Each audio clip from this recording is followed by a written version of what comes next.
오늘 오전에는 부르심의 길이라고 하는 제목으로 전해 드리도록 하겠습니다. 베드로의 이야기인데요. 익히 잘 알고 있죠. 이 베드로는 갈릴리 어부였습니다. 갈릴리 어부. 한 성격하는 인물이었고요. 이 베드로가 예수님을 만나 구원을 받았고 또 12제자가 되었고 또 초대교회의 아주 유능한 그 지도자로 쓰임을 받았던 그런 인물입니다. 그래서 오늘 베드로에게 일어난 아주 이 변화의 장면을 우리가 함께 살펴보고자 합니다. 네. 베드로가 예수님을 처음 만났을 때 장면이 요한복음 1장에 등장해요. 자신의 동생 안드레의 소개로 예수님을 이제 처음 만나게 되었고요. 그때 이제 예수님을 개인의 구주로 이제 영접을 하게 됩니다. 초기에는 이 고기잡이 생업을 같이 병행하면서 예수님을 이제 따르는 그런 삶을 살았고요. 근데 오늘 이제 누가복음 5장에 보시게 되면 이제 예수님을 전폭적으로 따르는 그런 계기가 여기서 마련이 됩니다. 예수님께서 깊은 데로 가라는 이런 명령을 주시는데요. 이것은 단순한 고기잡이의 명령이 아니라 복음 전파자로 부르시는 그런 이제 주님의 초청의 말씀이 이제 되겠습니다. 오늘 이 내용을 같이 한번 살펴보도록 하겠습니다. 예수님은 지금 계신 장소가 갈릴리 지역에 지금 계셔요. 갈릴리 지역에 계시고 지금 갈릴리에서 어디로 이제 이동하실 것을 이제 계획하시냐면 예루살렘으로 이제 진행할 계획을 잡고 계십니다. 그리고 땅에 있는 이 예루살렘에서요 다시 하늘에 있는 이 예루살렘의 여정을 지금 이제 하고 있는 것인데요. 지금 현재는 이제 갈릴리 쪽에 이렇게 있는 것입니다. 오늘 이제 본문 배경을 좀 잠깐 말씀드리도록 하겠습니다. 어둠에서 빛이 시작이 되고 있습니다. 이사야서 9장 2절 말씀을 보시게 되면요. 어둠 속에서 걷던 백성이 큰 빛을 보았고 사망의 그늘진 땅에 거하는 자들 곧 그들에게 빛이었도다 이렇게 기록이 되어 있습니다. 여기 보시면 어둠과 이제 큰 빛이 이제 등장을 하게 되는데요. 이사야 대언자가 예수님 오시기 600년 전에 이제 기록한 내용이 이제 되겠습니다.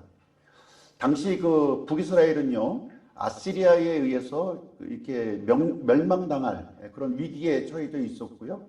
이 상황에서 지금 이사야 대언자가 지금 이제 이사야서를 지금 기록하고 있는 것인데 어둠 속에서 걷던 백성이 큰 빛을 이제 보게 될 것이라는 겁니다. 큰 빛.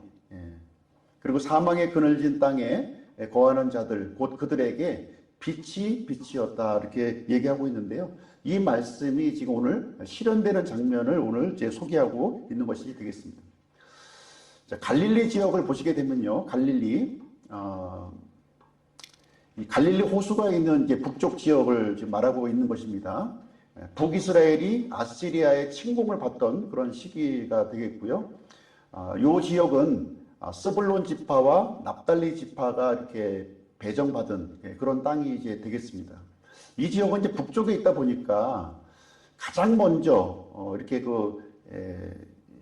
이방 민족의 그런 지배를 받았던 그런 지역이 이제 되겠습니다. 그래서 이방 민족과 문화들이 혼합되는 그런 양상을 이제 보이고 있었고요. 가장 멸시받는 이 변두리 땅에 해당이 되겠습니다. 우리나라 같은 경우는 이제 저쪽 함경도 그런 지역으로 이제 보시면 이제 되겠죠. 그런 지역이 바로 갈릴리였다. 그래서 예수님이 이제 공생의 사역을 이제 시작하시면서 이 갈릴리 지역에서 제일 먼저 사역을 시작하셨고요. 그리고 그 남쪽에 있는 예루살렘의 여정을 이제 진행을 하시는데 그 준비되는 과정이 오늘 이제 배경이 되는 말씀이 이제 되겠습니다. 자, 1절 말씀이죠. 1절 말씀이 11절이 아니라 1절인데 사람들이 하나님의 말씀을 들으려고 그분께 밀려들 때에 그분께서는 게네사렛 호숫가에 서 계시다가 이렇게 하면서 오늘 5장 말씀이 시작이 되고 있습니다. 예수님 어디 계시다고요? 게네사렛 호숫가에 지금 이제 계신 거예요. 이 게네사렛 호수는 다양한 이름으로 이렇게 불려졌어요. 구약 시대에는 긴네렛이라고 하는 단어를 사용했고요. 신약 시대에는 게네사렛 평야에 이제 붙어 있는 호수이다 보니까 그렇게 불려졌습니다.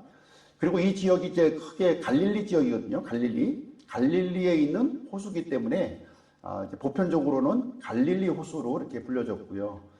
또 디베리아 호수로도 불려집니다. 디베리아는 티베리우스 황제, 그러니까 로마의 그 식민지로 있었던 그런 이스라엘이 당시였기 때문에 티베리우스 황제 호수다 이런 의미를 가지고서 디베리아 호수 이렇게 다양한 이름으로 불려졌는데 하나의 호수가 이제 여러 가지 이름으로 불려지는 그런 사례가 되겠습니다. 그래서 예수님이 이 게네사렛 호숫가에 이렇게 있었는데 많은 사람들이 하나님의 말씀을 들으려고 예수님 앞으로 이제 나아오는 그런 장면이 이제 되겠습니다. 좀 더 이제 클로즈업해서요. 예수님이 계신 곳을 이렇게 또 보여주고 있는데 어촌의 풍경을 보여주고 있는 어촌의 평범한 어촌의 모습이에요. 배 두 척이 호숫가에 세워져 있는 것을 보시니라. 그러나 어부들은 배에서 나와 자기들의 그물들을 씻고 있더라. 이렇게 얘기하고 있습니다. 여기 배 두 척이 나오고요. 또 어부들이 등장하고 있고 그물들을 씻고 있는 장면이 지금 이제 묘사가 되고 있는데 이것은 무슨 얘기냐면 어부들이 이제 물고기 잡이를 이제 다 마치고 정리하는 장면이에요. 정리하는 장면에 배 두 척이 있었고 또 어부들의 장면이 이제 소개가 되고 있는 것이 되겠습니다. 또 좀 더 좀 자세히 또 보시게 되면 3절 말씀이에요. 그분께서 그 배들 중 하나인 시몬의 배에 오르사 그가 배를 육지에서 조금 떨어지게 할 것을 그에게 청하시고 앉으신 뒤 배에서 사람들을 가르치시더니 이렇게 하고 있습니다. 그 배들 중에 여러 배가 있었겠죠. 배들이 여러 척의 배가 있었는데 그 배들 중에 하나가 누구의 배였다고요? 시몬 베드로의 배가 있었다는 겁니다. 그래서 시몬 베드로의 배에 오르셔서 좀 이제 이 배를 육지에서 좀 떨어지게 이렇게 하신 거예요. 떨어지게 하셔서 이제 이 백성들을 이제 하나님의 말씀으로 가르치는 그런 장면이 여기에 나와 있습니다. 그래서 배에서 이렇게 앉아서 가르치시기도 하고요. 예수님은 또 산에서도 이렇게 가르치시는 장면이 성경에 묘사가 되어 있습니다. 이것은 예수님이 자연 환경을 이렇게 잘 활용하셔서 이렇게 그 말씀을 전하시고 있는 것인데 지금 바람의 방향이 이제 바다에서 호수에서 육지 쪽으로 지금 부는 그런 상황이구나 이렇게 보시면 될 것 같아요. 그래서 이제 예수님이 하시는 이 말씀이 많은 사람들에게 이렇게 전달될 수 있도록 하신 것이죠. 반면에 산에서 이렇게 말씀을 전할 때는 이 바람의 방향이 어떻게 되는 거죠? 산에서 이렇게 바다 쪽으로 또 이렇게 흘러가는 방향이에요. 그러면 예수님이 높은 곳에 앉으셔서 아래쪽에 있는 이 백성들을 향해서 말씀을 가르치는 이런 일을 이제 하셨던 것입니다. 그래서 당시 이 백성들이 로마의 그 식민지로 있었던 상황이었잖아요. 희망도 없고 모든 것이 절망스러운 그런 상황이었는데 하나님의 말씀에 이렇게 닫혀져 있는 이 백성들에게 예수님께서 하나님의 말씀을 하늘의 진리를 이렇게 소개하고 계시고 있는 것입니다. 그래서 이사야서 9장에 있는 이사야서 있는 그 말씀대로 그 말씀이 이제 성취가 되고 있는 거예요.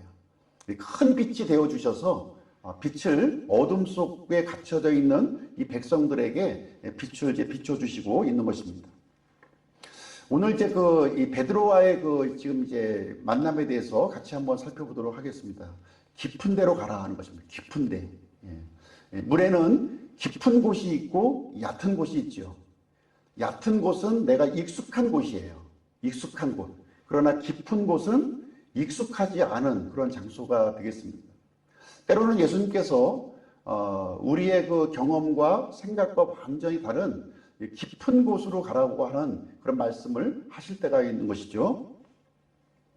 자, 여기 보시면 이제 여기에서 그 예수님께서 백성들에게 이제 말씀을 마치시고 베드로를 부르시는 장면이 여기서 나오게 됩니다. 예.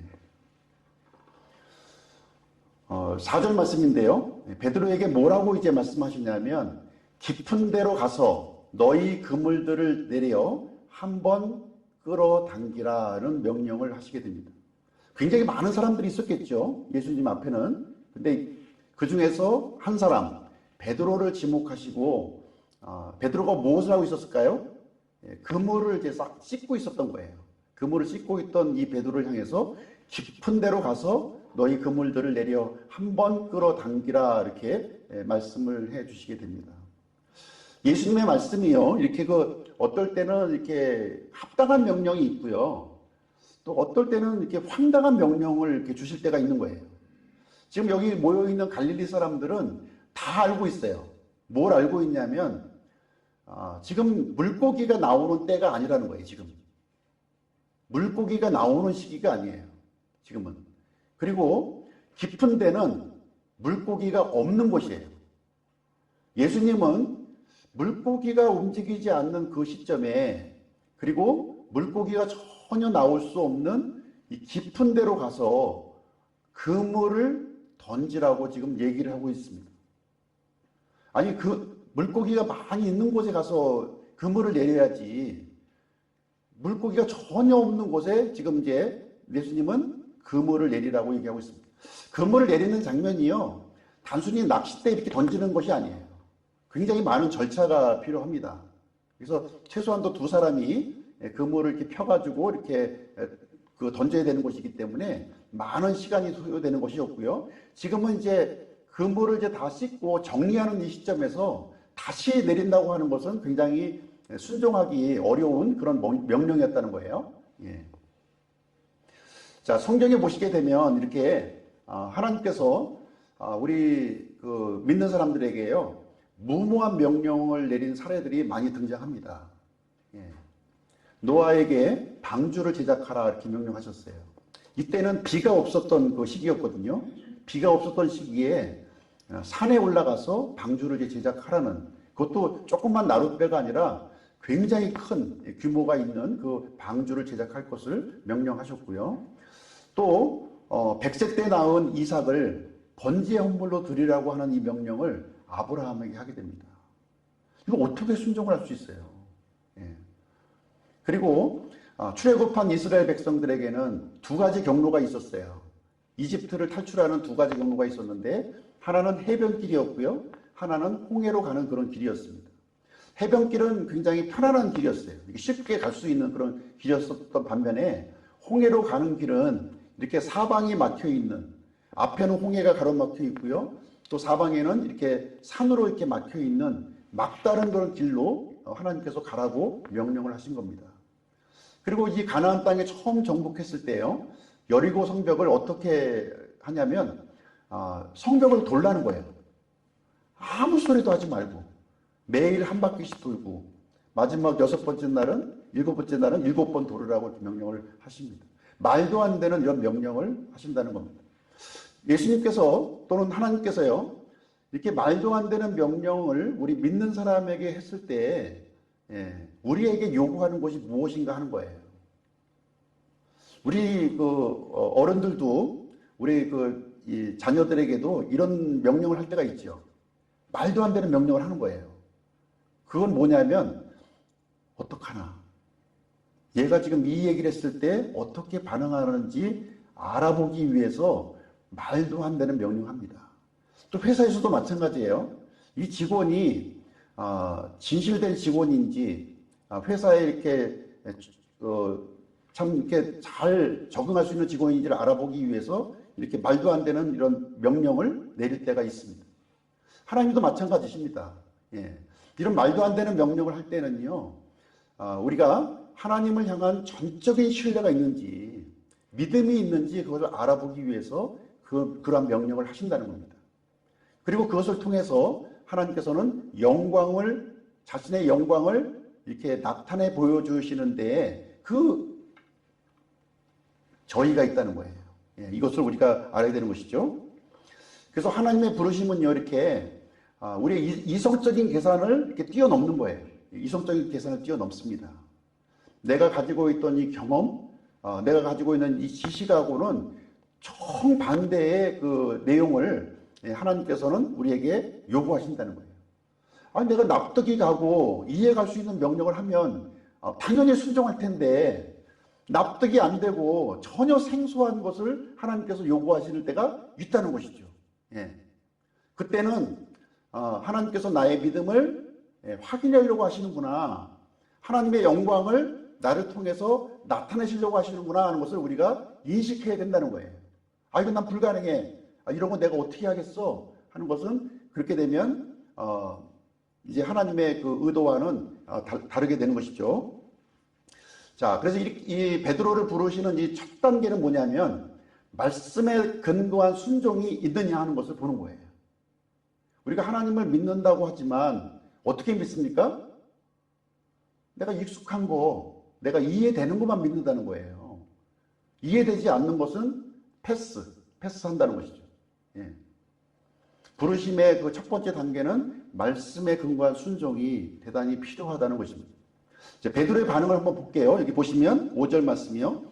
우리가 밤새도록 수고하였어도 아무것도 잡지 못하였지만 그럼에도 불구하고 선생님의 말씀에 따라 내가 그물을 내리리이다. 깊은 데로 가서 그물을 내리라고 그러니까 이 베드로의 반응 한번 보십시오. 예수님을 뭐라고 부르십니까? 뭐라고 부릅니까? 선생님. 분명히 메시아로 만났는데 지금 깊은 데로 들어가라고 그러니까 주님이라고 표현을 하는 게 아니라 선생님이라고 표현하는, 선생님. 조금 이제 이 베드로의 마음이 지금 흔들리고 있는 거죠, 지금. 예. 그렇지만 말씀대로 내 생각엔 도저히 안 될 것 같은데 한번 선생님의 말씀대로 한번 해보겠습니다 하는 이 표현이 여기에 이제 감지가 되는 것이죠. 예. 그래서 이 믿음이라고 하는 것은요, 이해하고 믿는 것이 아니라는 거예요. 이해하고 믿는 것이 아니라 먼저 순종하는 것이다. 먼저 순종하는 것이 믿음이 이제 되겠습니다. 그래서 우리가 주님의 뜻을 좀 우리가 분별할 필요가 있는데요. 일단은 이제 이게 주님의 뜻인지 아닌지를 우리가 분별할 때에는 말씀을 통해서 일반 원리를 적용하는 거예요. 말씀하고 위배되는가, 또 일치되는가, 이것을 이제 먼저 보는 것이고요. 두 번째로는 기도로 구체적인 인도를 구하는 겁니다. 이게 주님이 원하시는 게 맞습니까? 하고 기도를 하는 거예요. 그리고 세 번째로는 공동체로부터 경건한 조언을 받는 겁니다. 내가 그냥 확 저질러 버리는 것이 아니라 최소한도 요 세 단계만 걸르시면요, 주님의 뜻을 우리가 분별을 할 수가 있는 것이죠. 말씀을 통해 일반 원리를 적용하고 기도로 구체적인 인도를 구하고 그 다음에 그 내용을 가지고 공동체로부터 경건한 조언을 받게 되면 하나님의 뜻인지 그것을 분별할 수 있다는 것입니다. 이때에요, 중요한 것은 뭐냐면 내 생각과 다를지라도 주님의 뜻에 기꺼이 따르려고 하는 마음이 필요하다는 겁니다. 예. 이 베드로와 같이 이런 태도가 필요한 거예요. 베드로는 분명히 지금 베드로의 머릿속에는, 이 경험에는 물고기가 나오지 않는다는 것을 당연히 알고 있었어요. 그런데 베드로는 어떤 태도를 가졌냐면 그럼에도 불구하고, 그럼에도 불구하고라는 태도를 가졌다는 겁니다. 내 머리는 도저히 이해가 안 되지만 하나님의 말씀대로 내가 한번 실행을 하겠습니다. 이런 태도가 굉장히 우리에게 필요하다고 하는 사실입니다. 자, 두 번째는요, 부르심에 대한 깨달음이에요. 부르심에 대한 깨달음을 갖는 것이 이제 필요하다. 은혜를 인식하는 건데요, 은혜. 6절 말씀 보실게요. 그들이 이 일을 행하니, 그러니까 베드로 혼자 행한 것이 아니라는 걸 알 수 있죠. 지금 그물을 내리는 것이 베드로 혼자 이렇게 뚝딱 한 게 아니라 이제 같이 협동해서 진행했는데, 아마 그들이라고 하는 것은 지금 추정컨대 베드로의 동생인 안드레일 가능성이 매우 높습니다. 그렇죠? 베드로의 동생이 안드레였으니까요. 둘이 아마 이렇게 이 일을 행했을 것으로 보여지는데, 말씀대로 이렇게 깊은 데로 가서 그물을 내리니까 어떤 일이 일어났느냐? 심히 많은 물고기가 잡혀 그들의 그물이 찢어졌다 이렇게 얘기를 해주고 있어요. 그물이 찢어질 정도로 엄청나게 많은 물고기가 이제 그물에 잡혀서 이제 올라왔다는 거예요. 말씀의 순종이 기적의 자리로 이렇게 인도했습니다. 순종이 기적을 일으키는 거 아니에요. 예, 순종이 기적이 아닙니다. 순종은 단지 기적의 자리로 우리를 인도하는 거예요. 기적은 뭐가 일어납니까? 말씀이 역사하는 거죠. 말씀이 역사하는 것이고, 순종은 우리를 기적의 자리로, 기적의 현장으로 우리를 인도하는 것이 이제 되겠습니다. 다음 그림 보시면 이 내용이에요. 베드로는 깊은 데로 가서 지금 이제 그물을 내렸어요. 거긴 물고기가 없는 곳이죠. 예, 그런데 예수님께서 물고기를 그 그물 속으로 이동시키셨다는 거예요. 물고기가 있는 곳에 그물을 내렸던 것이 아니라 물고기 없는 곳에 그물을 내렸는데 그 빈 그물 속에 예수님이 물고기를 명령해서 그 베드로의 그물 속에 들어가게 하셨다는 것을 여기서 이제 보여주고 있는 장면이 이제 되겠습니다. 베드로는 이거를 경험한 거죠. 예수님의 은혜를 경험한 거예요. 예. 자신의 생각과는 완전히 다른 결과가 이렇게 자신은 망할 거로 생각했는데 완전히 대박을 친 거예요. 대박. 예수님 말씀대로 했더니 기적을 행하시는 주님을 본 거죠. 보통 이제 이렇게 물고기가 많이 잡히면 아마 그 대부분은 이것이 웬 로또인가. 아니 어떻게 나한테 이런 일이 일어났지 하면서 그 물고기에 우리가 초점을 맞추기가 굉장히 쉬운 겁니다. 그러나 베드로는 물고기에 초점을 맞춘 것이 아니라 이 기적을 행하신 예수님을 주목했다고 하는 사실이에요. 그게 중요하죠. 8절 시몬 베드로가 그것을 보고 예수님의 무릎 앞에 엎드려 이르되 오 주여 내게서 떠나소서 나는 죄 많은 사람이니이다 이렇게 얘기해 주고 있습니다. 그래서 이 물고기를 어떻게 하다 보니까 이게 물고기가 많이 잡힌 것이 아니라 예수님께서 이 기적을 행하셨다고 하는 것을 확신한 겁니다. 이건 분명히 예수님께서 행하셨다는 것을 확신한 거죠. 그래서 그 은혜를 주신 예수님을 지금 이제 바라보는 장면이 되겠습니다. 그래서 예수님 앞에서 이렇게 얘기하는 거예요. 오 주여 내게서 떠나소서 나는 죄 많은 사람이다 이렇게 얘기합니다. 이런 자세를 이제 보이게 됩니다. 그래서 우리가 그 하나님의 영광을 이렇게 우리가 직면하잖아요. 영광을 직면하게 되면 참 그 이렇게 참 어떻게 내가 할 수 없는 그런 그 모습을 우리가 이제 보이게 됩니다. 자, 다음에 보시면요. 부르심의 두 번째 단계는 바로 이거예요. 자신의 무가치함과 자신이 그 잘못 생각했던 그런 부분에 대해서 회개가 일어나는 것입니다.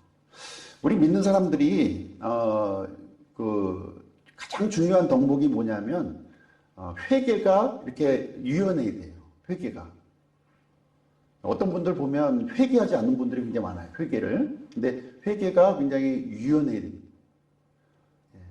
잘못했으면 잘못한 것을 즉시 이렇게 시인하고 돌이키는 자세가 매우 필요합니다. 그래서 부르심의 두 번째 단계는 자신의 연약함과 또 자신의 잘못을 즉시 회개하는 자세가 필요합니다. 그래서 하나님은요, 나는 충분하다 하는 사람을 결코 쓰시지 않으세요.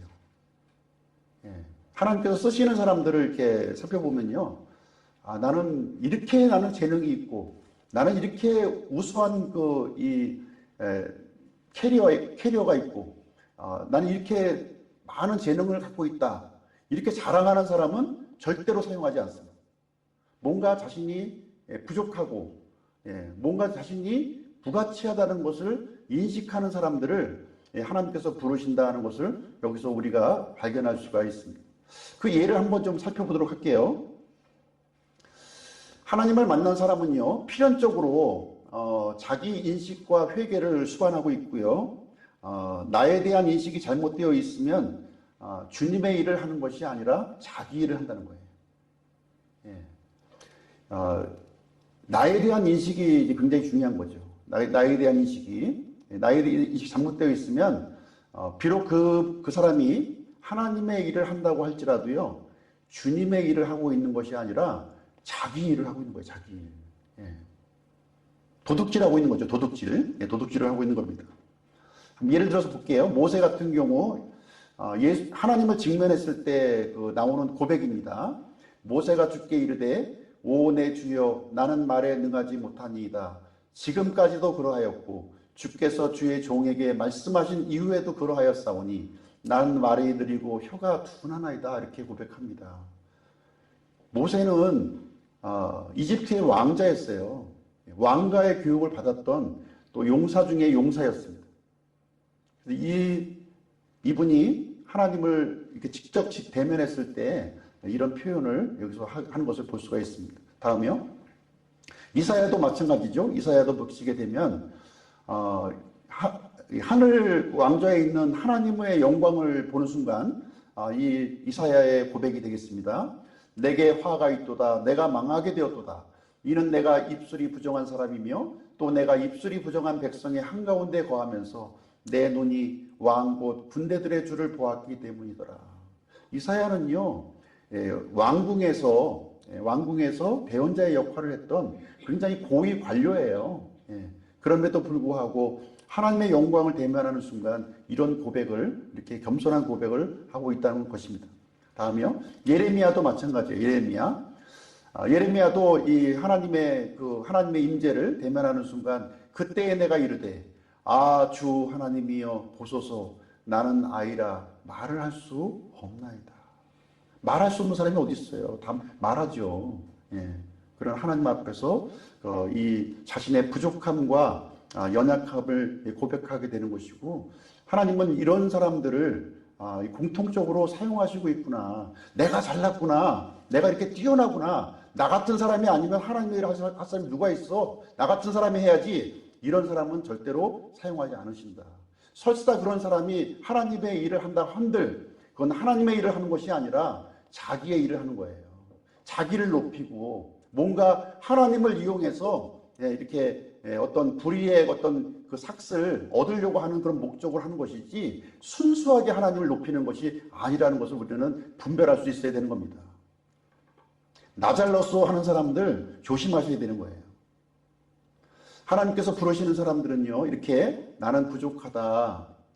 진심으로 부족한 거죠. 부족한 척 하는 것이 아니라 나는 부족하다. 나는 망하게 되었다. 나는 죄인이다. 나는 아이다. 이런 고백이 진심으로 하나님 앞에서 우러나올 때 하나님은 그 사람을 들어서 그 시대의 대언자로 사용을 하시게 되는 것입니다. 하나님의 은혜를 이렇게 직면한 사람들이요.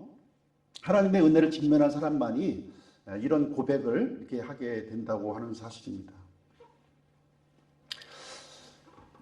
자, 베드로는요, 이 헌신의 결단을 여기서 하게 되는데요. 10절 말씀 보실게요. 세베대의 아들로서 시몬의 동료인 야고보와 요한도 놀랐기 때문이더라. 여기 보면 야고보와 요한이 또 등장하죠. 지금 그물에 고기가 너무 많이 잡히니까 안드레와 베드로의 힘만으로는 감당이 안 되는 거예요. 그렇게 옆에 있던 야고보와 요한의 배가 같이 와서 이제 도와주었는데 그마저도 지금 이제 잠길 정도 상황이 지금 직면한 거예요. 그래서 놀랬다는 표현이 여기서 나와요. 영어로 astonish라고 하는 단어를 쓰고 있는데요. 서프라이즈보다는 한 단계 위에 있는 놀라움의 단계를 표현해 주고 있습니다. 다음 보시면요. 놀라움의 단계를 이제 보시게 되면 제일 낮은 단계가 이제 서프라이즈고요. 그 다음에 어스토니시, 원더, 어우, 피어, 쇼크 이런 이제 단계로 이렇게 나눠집니다. 근데 여기 어스토니시가 지금 이제 그 2단계, 여기 4단계로 되어 있는데 2단계와 4단계가 이렇게 혼용되고 표현을 하고 있는 거예요. 그래서 이 어스토니시가 두려움을 동반한 이 놀라움이라는 거예요. 예수님이 이 사실을 직면해 주고 있어요. 다음 구절, 이어지는 구절을 보시게 되면 예수님이 이제 요 사실을 해줍니다. 두려워하지 말라. 이제 fear not 하고 있잖아요. fear not. 이제부터는 내가 사람들을 낚으리라. 그래서 이 4명의 이 어부들이 고기가 나올 수 없는 그 장소에서 엄청난 양의 고기를 나온 걸 보고 이분은 진정 구주시구나 하는 사실을 발견하고 두려움을 가졌던 거예요. 그래서 예수님께서 그 어부들을 향해서 두려워하지 말라. 이제부터는 내가 사람들을 낚으리라 이렇게 얘기를 해주게 됩니다. 그래서 믿음이라고 하는 것은 이렇게 예수님의 명령을 이렇게 수행하는 것을 얘기하는 것이구나 할 수가 있습니다. 여기 이제 내가 사람들을 낚으리라고 하는 이제 요 표현이요. 어떤 분은 이 표현이 대단히 부정적이다 이렇게 말씀하시는 분이 있어요. 그래서 내가 사람들을 낚으리라 이렇게 하면 좀 뭔가 좀 부정적인 뉘앙스가 있다는 거죠. 이게 낚는다는 표현이죠. 낚는다. 그래서 좀 요즘 속된 말로 보면 호객행위와 같은 식으로 낚는다는 표현은 부정적인 것이니까 이 표현은 좀 합당치 않다 이렇게 주장하시는 분이 있어요. 그래서 어떻게 표현을 해야 되느냐? 그래서 이게 원어를 가지고 나오는 거예요. 원어를 가지고 나와서 사람들의 어부가 되리라 이렇게 표현하는 것이 더 합당치 않냐 이렇게 이제 주장하시는 분이 있습니다. 그렇게 보여요. 예, 내가 사람들을 낚으리라 하는 것보다는 사람들의 어부가 되리라 하는 이 말이 좀 더 뭔가 고상한 말처럼 이렇게 보여지는 것이죠. 근데 우리가 이제 이 하나님의 말씀을 대할 때 좀 이제 조심해야 될 게 뭐냐면 지금 이 말씀을 누가 하시고 있는 건가요? 예수님이 하시고 있는 거잖아요. 청자가 듣는 사람이 이제 화자죠. 예수님의 이 말씀을 마음대로 이렇게 바꾸면 되나요? 예수님이 사람들을 낚으리라 이렇게 했으면 그렇게 받아들이면 되는 거지. 이걸 뭐 부정적이다, 그럼 이 긍정적인 말로 바꿔야 된다 하는 권한이 없는 거예요. 예. 그래서 이 사람들의 어부가 되리라 하는 말은 굉장히 우리가 좀 잘 와닿는 그런 표현이긴 하지만 이건 인본주의적인 발상인 거죠. 사람 중심으로, 청자 중심으로 해석을 하고 있는 거예요. 그러나 우리는 이 구절은 예수님이 하신 말씀이고 예수님께서 하신 말씀 그대로 우리가 받아들이면 되는 거예요. 그래서 예수님께서 사람들을 낚으리라 하는 이 표현을 하신 이유는 뭐냐면 지금 이제 이 베드로는 평생을 물고기를 잡았던 사람이잖아요. 물고기. 예. 그런 방식으로 이제 사람들을 이제 이렇게 낚을 것을 지금 이제 말씀을 해주고 있는 것입니다. 그래서 이 바다는 성경에서 이 물은요 세상을 의미하고 있는 거예요. 그 물은 하나님의 왕국을 의미하고 있고요. 그래서 이 베드로가 이 죄와 사망 가운데 갇혀 있는 이 사람들을 이렇게 인도해서 지금 하나님의 왕국 속으로 이렇게 집어넣는 소중한 사명을 담당할 것이다. 이 얘기를 해주고 있는 것이지. 베드로가 뭐 사람들 어장 관리하고 이런 사람으로 이렇게 설명해주고 있는 부분이 아니라는 것이죠. 그렇죠? 예. 그건 우리가 문맥을 통해서 잘 이해할 필요가 있는 것입니다. 그래서 10절 말씀에 보시게 되면 그들이 이제 베드로를 포함해서 지금 이제 4명의 제자들이 다 해당이 되겠죠. 그들이 자기들의 배들을 육지에 댄 뒤 모든 것을 버려두고 그분을 따르니라. 그래서 그전에는 이제 이 고기 잡는 그 생업과 예수님을 따르는 이제 이 일을 이제 같이 병행해서 했어요. 그렇죠? 이제는 생업을 버리고 예수님을 전폭적으로 따르게 되었다. 근데 이 말씀을 또 가지고 예수님을 따르기 위해서는 생업도 버리고 먹고 사는 일을 하나도 하지 않아도 된다. 이 얘기하는 것으로 또 받아들이면 안 됩니다. 우선순위를 얘기하고 있는 거예요. 우선순위. 지금 이제 이 사건이 있기 전에는 우선순위가 지금 베드로나 그 주변에 있는 어부들이 예수님을 따랐던 그 제자들이요. 우선순위가 어디 있었어요? 생업에 있었던 거예요. 생업에. 예수님에 따르는 거는 그냥 부수적으로 이렇게 했던 거예요. 근데 이제 이 사건을 계기로 해서 우선권이 바뀌었다는 거예요. 생업은 이제 이렇게 생업보다는 예수님을 따르는 일을 더 우선적으로 이렇게 예전에는 고기 잡는 일이 있고 예수님을 따르는 일이 있으면 어떻게 했어요? 고기 잡는 일을 선택했단 말이에요. 급하니까. 근데 이 사건 뒤에로는 이제 고기 잡는 일이 바빠도 예수님 따르는 일을 먼저 우선적으로 했다. 지금 이 전환점을 우리에게 설명을 해주고 있는 것입니다. 그래서 믿음이라고 하는 것은 이게 우선순위가 바뀌어지는 겁니다. 우선순위가 바뀌어지는 거예요. 우리의 어떤 가치라든가 이런 것들이 있잖아요. 이런 거 바뀌어지는 것을 얘기합니다. 지금은 돌아가셨지만 김영길 한동대 총장님 같은 경우에 예수님 믿지 않는 불신자였어요. 근데 성경 공부를 통해서 예수님이 이제 구주요 창조주라는 사실을 이제 발견했습니다. 이 사람이 이제 믿기 전에는 어디에 가치를 뒀냐면 이 위스키를 모으는 것을 아주 굉장히 큰 가치로 여겼어요. 방 전체를 위스키로 완전히 이렇게 진열을 이렇게 전부 다 해놨는데 저는 잘 모르겠지만 병 하나에 1억짜리 이런 위스키도 이렇게 아주 귀한 거를 또 소장하는 그런 일을 하고 있었는데 예수님 믿고 나서 이제 완전히 바뀐 거죠. 바뀌어서 이제 어떻게 했냐? 이거를 이제 다 싱크대로 가져가서 그 아까운 거를 다 싱크대에 병을 따서 다 버렸다고 합니다. 이게 우선순위가 바뀌는 거예요. 이게 우선순위가 바뀌는 겁니다. 예, 사도 바울도 이런 고백을 하죠. 사도 바울도 참 율법 학자였고 당대의 네도라는 그 종교 지도자였지 않습니까?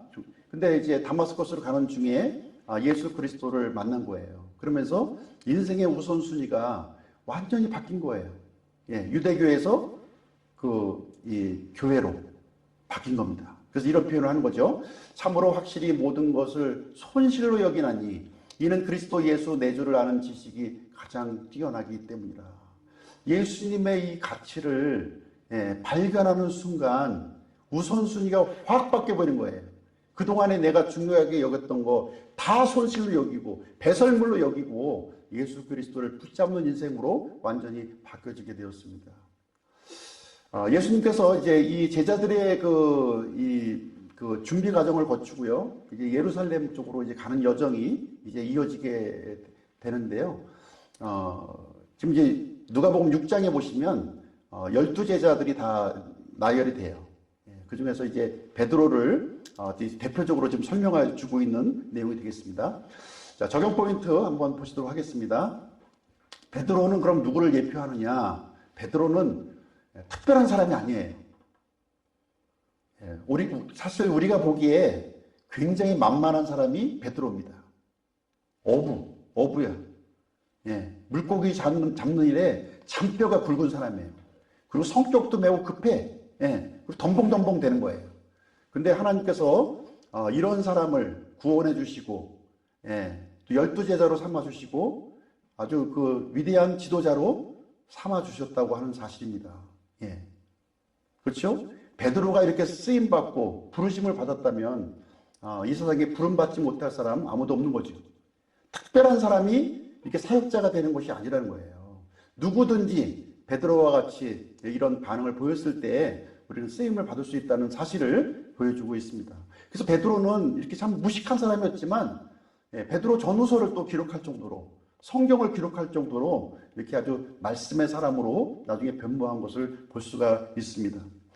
그래서 베드로는 1차적으로 유대 공동체를 이제 가리키고 있고요. 2차적으로는 12자를 대표하는 인물이 되겠습니다. 확장된 의미로는 이렇게 모든 그리스도인을 가리키는 그런 인물이 이제 되겠습니다.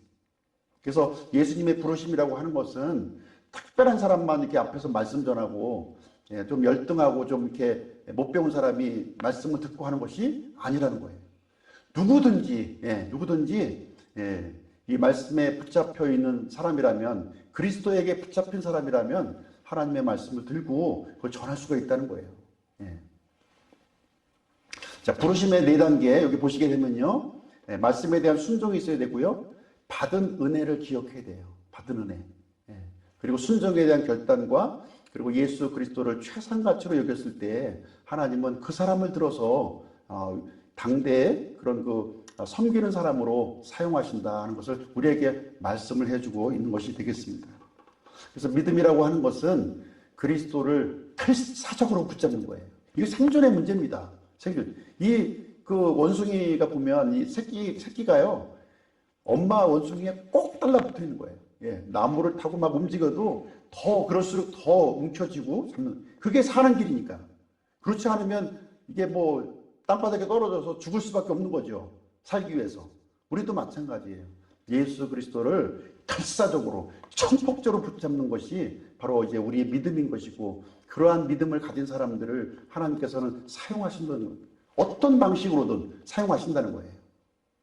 어떤 사람은 말씀으로, 어떤 사람은 찬양으로, 어떤 사람은 어떤 섬김으로, 이런 상담으로 다 각자의 그런 재능에 맞게끔 사용하신다고 하는 사실입니다. 마지막 결론 부분 보도록 하겠습니다.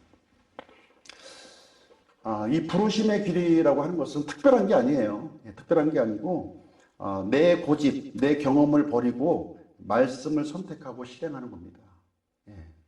두 번째는 날마다 나를 죽이고 그리스도를 살게 하는 거예요.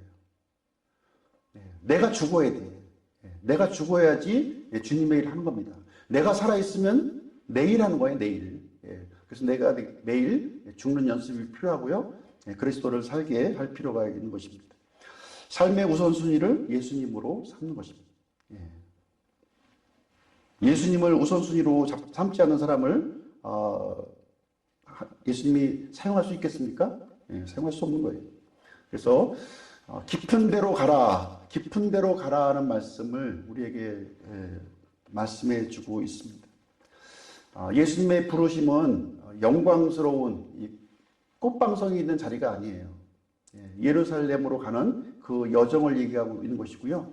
예루살렘은 바로 구속의 장소입니다. 속죄의 장소예요. 속죄의 장소, 구속의 장소로 함께할 그 동반자들을 지금 이 순간도 예수님은 말씀하고 있다는 거예요. 깊은 데로 가라, 이 말씀을 던져주고 있는 것입니다. 내 경험과 이해가 되지 않는 그 말씀이지만 그 말씀을 순종하고 나가는 사람, 그 사람을 하나님께서는 동반자로 삼으시고 예루살렘의 길을 열어 가신다고 하는 사실입니다. 그래서 깊은 데로 가는 선택이 있는 우리 기쁨 침례교회 성도님들이 되시기를 주님의 이름으로 축복합니다.